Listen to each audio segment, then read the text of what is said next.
Hi, Madison. I'm here with. Mr. MacLehose?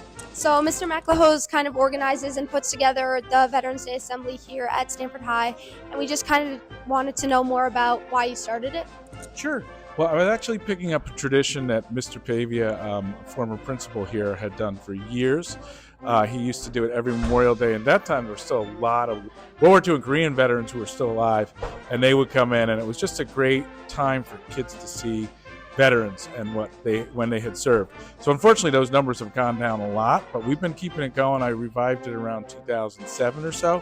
JJ has been instrumental in it, among other vets that we've had in the building. I think George Grillo's been here the whole time, and Mike Gonzalez. We've had a lot of others come and go over the years, so it's been great. There were no women. There were no women pilots. There were no women med techs. We were like zero. So we had to really work hard on that. So I tell all the girls, there's a lot of opportunity. And now you can be in combat. We have female combat pilots. We never had that before. So we're moving ahead. I used to take care of burn patients. We'd come to our airplane with their uniforms stuck to them because of the flames and the burns. Put them on an airplane and we would fly them 14 miles. So I just wanted to tell you, as a career opportunity, these are things you need to think about, what you want to do in life. How do you recruit these veterans? I know you mentioned some of them are from the school, but how does that work? So we always, first and foremost, we like to bring people in who have gone to Stanford High or at least have some connection to Stanford. But obviously in the end, we just like having vets in. So we mostly reach out to different veteran organizations here in town, and we do a lot through the city itself. They have some outreach, but we do a lot by word of mouth, and the VFW and American Legion are always bringing new people in.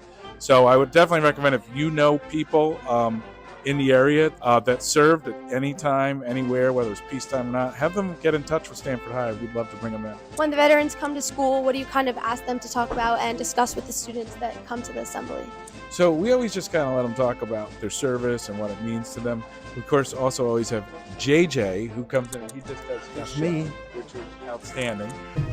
Well, we're here to celebrate Veterans Day, all right? I do this because I like doing it, and it reminds me of what I used to do. We're all family, we're all brothers, all right? We all join the service for one cause or the other, whatever it may be, we all serve. But sometimes they stay and talk to classes afterwards. So we don't ask them to speak about anything in particular beyond just their experience and what it means, and really try to relate that to the kids. Some are really great at relating it to the kids. And then some other teachers, and myself included, will have veterans come in and talk to classes individually. And a lot of times when I have that, mostly it's Vietnam vets. So I do it in the spring when we've learned a little about Vietnam and have the kids do some readings and put some questions together for them. I am proud to be a vet. I'm proud to be a Stanford High teacher. Did so for 36 and a half years. It really is a time for all of you, if you see a veteran, just say thank you. It means a lot. It really does. You learn how to be so independent, you don't really rely on somebody until you actually get into your patient. And the next big surprise is, within 24 to 48 hours of going in, you lose every bit of your civilian identity, including your hair. And that's the big surprise that a lot of people don't expect. First trip is go visit the barber. I joined in peace and wartime. When I joined, it was 1991. Most of my friends were like, why did you join the Army?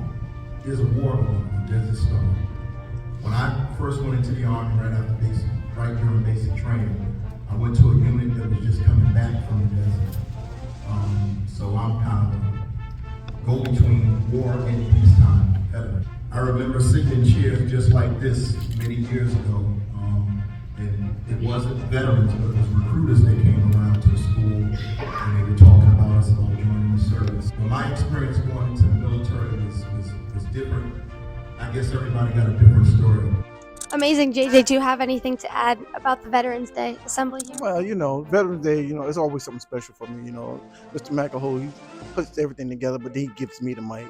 But the veterans, when they come, it's good to have them here talking to the kids, that we got different generations of when somebody went in. So it was good though. I enjoy it every year. So we're gonna keep going, right?